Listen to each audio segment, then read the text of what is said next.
Most people laugh when they think about the Wicked Witch melting, but that reaction comes from not knowing the truth.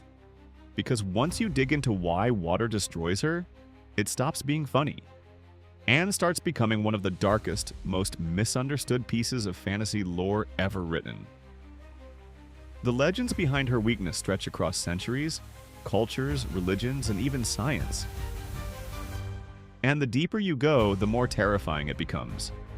What looks like a simple splash of water in a children's story is actually the final blow to a creature built on ancient magic, unstable biology, and a lifetime of curses nobody ever talks about. The clues were there from the very first moment Elphaba introduced her. Readers meet the Wicked Witch of the West with an immediate warning. Something is wrong with her relationship to water. She's not just avoiding it, she's terrified of it. In fact, she's so afraid that she won't even sneak into Dorothy's room at night to steal the silver shoes. Not because she fears Dorothy, not because she fears the dark, but because she fears the possibility of water waiting for her in the shadows. Baum describes her body as so old, so wicked, so dried out that her blood literally evaporated long before Dorothy ever arrived in Oz. She carries an umbrella instead of a broom, not as a quirky accessory but as a shield. A constant reminder that even the smallest drop could ruin her completely. It gets even stranger when Toto bites her. Any normal creature would bleed. She doesn't. Baum explains the reason with one chilling line. Her wickedness dried her up long ago.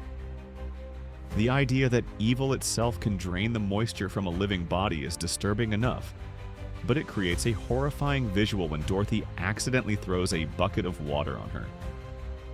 The witch shrinks, collapses, and melts like brown sugar. An image Baum chose deliberately because it feels ancient, slow, and irreversible evil, dissolving into nothing. But this weakness isn't just a random detail, it's rooted in a global tradition that connects folklore from nearly every culture on Earth. For thousands of years, water has been seen as the ultimate purifier, the one force capable of destroying corruption, curses, and creatures tied to darkness. Running streams were believed to be barriers that evil could not cross. Spirits in the forests of Burma were said to be trapped by rivers. Witches in Scotland supposedly couldn't step over flowing water. Norwegian legends told of demons repelled by streams. Central Asian stories warned that witches dissolved when touched by sacred water. When you line these traditions up, the Wicked Witch's weakness suddenly stops looking silly and starts looking inevitable. The end to a lineage built on magic that could never coexist with purity. Water wasn't just a cleanser, it was a judge, a weapon, a force capable of wiping out the unnatural. And then history took that symbolism to a terrifying extreme. During the witch trials of the 15th through 17th centuries, an infamous method emerged. Trial by water victims, usually women, were tied hand and foot and thrown into rivers. If the water rejected them and they floated, they were declared guilty and executed. If they sank, they were innocent, but dead anyway. It was a twisted ritual built on the belief that water, because of its association with baptism and holiness, would physically refuse to hold someone touched by evil. This brutal logic became so widespread that entire towns believed water could expose the guilty instantly. With that context in mind, the reaction of the citizens of Oz becomes much clearer. They weren't just angry. They were primed by centuries of myth, hysteria, and inherited terror. In their minds, splashing her wasn't murder. It was justice delivered by the purest force they knew.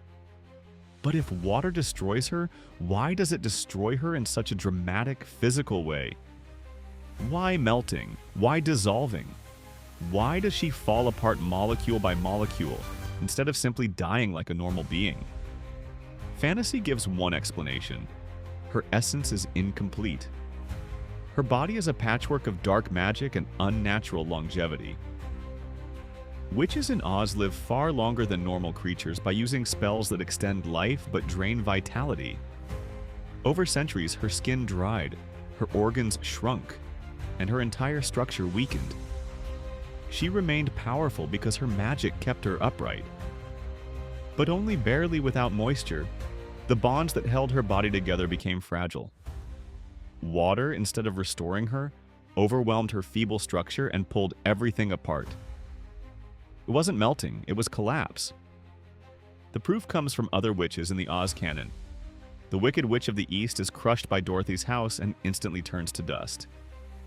In The Lost King of Oz, the witch Mombi admits that water is death and destruction for witches, and she dies from it. Singra, another ancient witch, is so afraid of water that she secures protection from a water nymph just to survive. Over and over, the pattern repeats. Ancient, magically extended witches in Oz are physically unstable, dried out, and hypersensitive to water.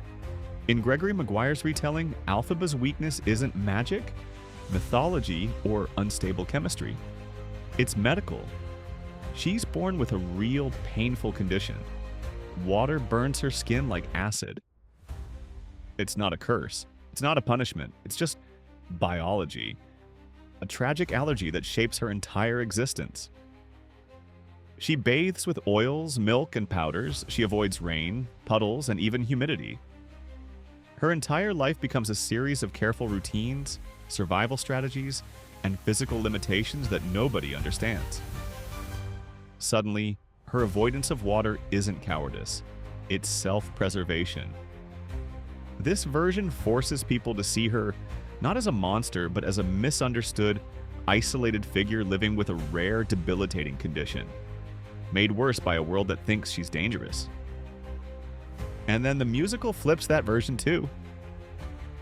In the Wicked musical, her water weakness is a lie crafted to help her disappear. The people of Oz already believed water could kill witches, so she let them believe it killed her. It becomes the ultimate misdirection. A myth used as a cloak. She escapes with Fiyero because everyone thinks she's dead. Water becomes not a weapon, but a disguise. The moment Dorothy throws the bucket becomes the moment Elphaba is finally free. Oz is protected by a fairy enchantment that prevents death. People don't just die there. They live, they get hurt, but actual death is nearly impossible because of a blessing cast by the fairy queen Lurline. Yet the Wicked Witch of the East and West can die. Why? Because they're older than the enchantment. They extended their lives through magic long before Oz became immortal. Their bodies are outside the rules of the land. They exist in a loophole, a vulnerable, unstable loophole. Their power kept them alive, but their magic also hollowed them out. When water finally hits them, it strips away the last layer of protection and exposes what's left underneath. Centuries of decay disguised as strength. It makes her downfall both tragic and inevitable. But perhaps the most moving interpretation comes from the final twist in Wicked. Elphaba in that version wasn't evil at all. She wasn't decaying from wickedness. She wasn't rotting from corruption. She was different. Born with a painful condition, misunderstood by everyone, and hunted because people feared what they couldn't categorize. The melting becomes a metaphor for how society destroys the people it refuses to understand. Across every version, like fairy tale, fantasy, history, folklore, and science, water reveals the truth. It destroys evil. It exposes lies. It purifies the corrupted. It frees the falsely accused. It melts the wicked. And sometimes it becomes the escape route for the ones who were never wicked at all. So the next time you think about that simple bucket of water, remember, it wasn't an accident. It wasn't random. It wasn't a joke. It was the final chapter of a myth that stretches across continents and centuries, wrapped inside a children's story. A reminder that even in fantasy, every downfall has a history and every weakness has a reason.